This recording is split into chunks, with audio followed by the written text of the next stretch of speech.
Hello, everybody. Welcome back. It is Friday. Time for another episode of Trucker Money. This is number 65. We're going to talk about the week of October 3rd through the 7th. I can't believe it's October already. This is just ridiculous. It's getting cold outside. The trees are turning. Had to go pick all the apples off the apple trees. Got an abundance of apples this year. Don't know really what. Everybody's going to be getting apples, I guess. Anyway, if you're new here, we get together once a week. Fridays usually talk about things other than trucking. Got to get your mind off of trucking for a while. It can be pretty rough on you. And my favorite thing to talk about, my pastime, my passion is like investing, personal finance, in business, things like that. So we like to talk about side income, passive income, investing, building a future for yourself outside of trucking, so that someday when you're old and gray, if you don't like this, you don't have to do it anymore. Plus, leave something for future generations. Not financial advice, just me sharing my personal journey. Kind of what I'm doing. So let's get started here. The first thing we like to talk about is any income we earned outside of trucking to help build that future. We make a little bit of money off of YouTube here. Didn't have any rental income come in this week. That was usually the first week of the month. So that is, we did that last week. Came in early last week. And then my favorite thing, passive income dividend portfolio. And also I want to talk about utilities today. I have some thoughts on utilities in this economic time that we're in. But first, I gotta talk about something here that's been weighing on my mind is all the negativity. Now, there's negativity, positivity, and there's just straight up fear porn, right? What I like to call fear porn is just to get people hyped up and over sensationalized, because that's what people watch. It's what they like to see, right? I think negativity is justified right now. I think we're coming in some very difficult economic times, but I'm here to say there's only so much you can do about it, right? The great philosopher Andy Dufresne once said, "Get busy living or get busy dying," right? So a lot of that negativity out there, you can choose to let it rule your life.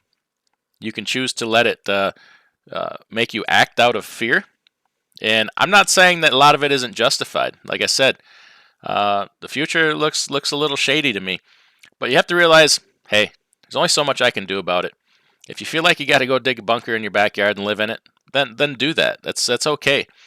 But once you've done that, and I don't know, maybe have yourself out of debt, and if you feel like you need to have a food supply because the world's getting that bad, once you've done all those things, there's nothing more for you to do.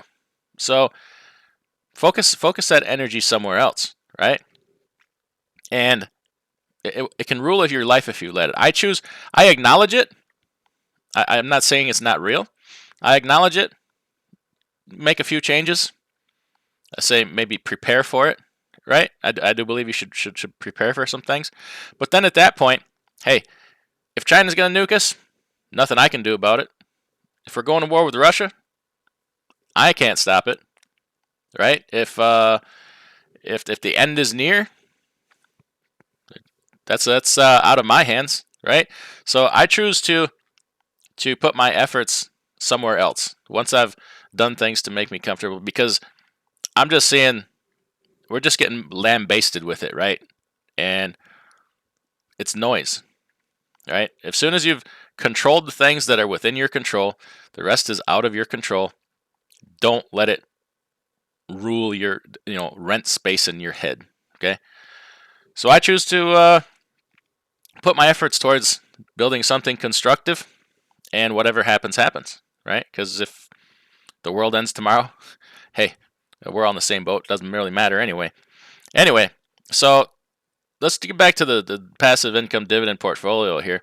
We had a pretty quiet week. What do we have? We didn't get any dividend increases or cuts. We only got two payments, UGI, a gas utility, and Kimberly-Clark. I bought some more Verizon, Altria, and Southern Company. Tell you what, Verizon at over a 6.5% yield, I can't pass on that. And Altria dropped so low last week, the starting yield was almost 9.5%.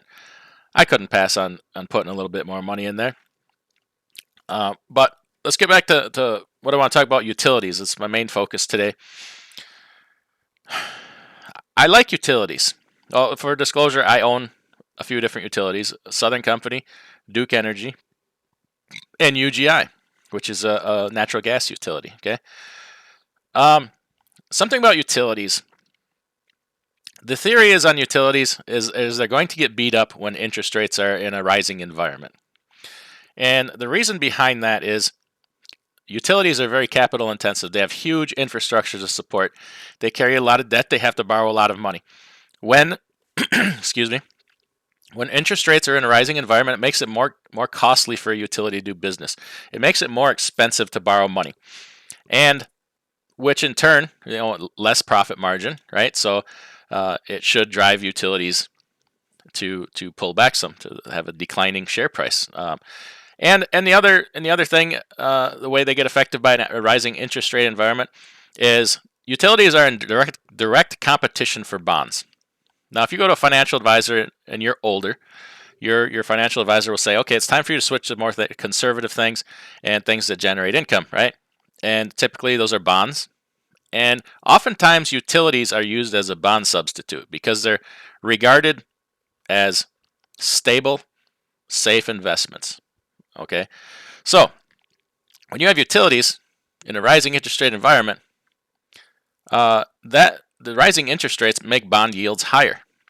Okay, so then utilities maybe don't seem quite as attractive because if you're pulling a higher yield off a bond than you are, capital appreciation and dividend off a utility, then the bonds are more appealing. People pull away from utilities and go into bonds. It's just kind of how it works. So those are two ways that rising interest rates can affect utilities. However, for like the past 30 years, that theory hasn't really held true. Utilities have outperformed in a rising interest rate environment. And I kind of feel like, and this is just my opinion, this is kind of what I'm thinking right now. So we're obviously in a period of rising interest rate environment. So what are utilities going to do? Well, I think for recent history, the rising interest rates really as much haven't been tied to inflation as they are right now. So they have to raise interest rates to quell inflation and try to get inflation under control. I'm thinking about going heavier into utilities right now, and here's why. Because no matter which way this interest rate and inflation environment goes, so say utilities pull back because of a rising interest rate environment, I'm all in.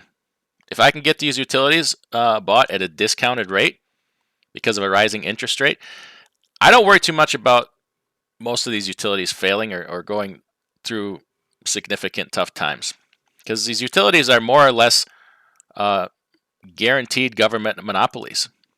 Utility price increases every year are approved and set by the government, and they are allowed to raise their prices every year, according to government regulation. They work closely with the government on that, and they have built-in collections. I mean, if you don't pay your utility bill, the government allows them to put a lien against your property. So it's a kind of a guaranteed government monopoly, if you ask me. So that utilities are I regard them as very safe and secure. So that in that environment, if they get beat up, I'm a buyer. And the same goes for the other way. In a rising interest rate environment, and inflation, there's going to be a flee to safety. People are going to flee the general stock market into safer investments, and that is one of those investments is utilities. What drives the price up in stock? Buy. Increase in volume.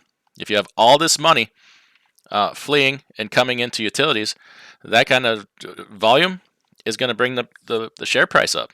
So, in my head right now, I can't think of a losing proposition here with utilities. Plus, I just love them anyways. I'm a big investor in utilities in the first place, and if we can either catch a bargain right now or a substantial increase in share price, I'm all in for that. So that's just some general thoughts I've been having on utilities right now. It's not advice. Trust me, there is way more to things. Do your own homework. But utilities have always just been something they pushed on people that are entering the retirement. And I think there's a place for them in everybody's portfolio here, even if you're younger starting off. The income level can be outstanding.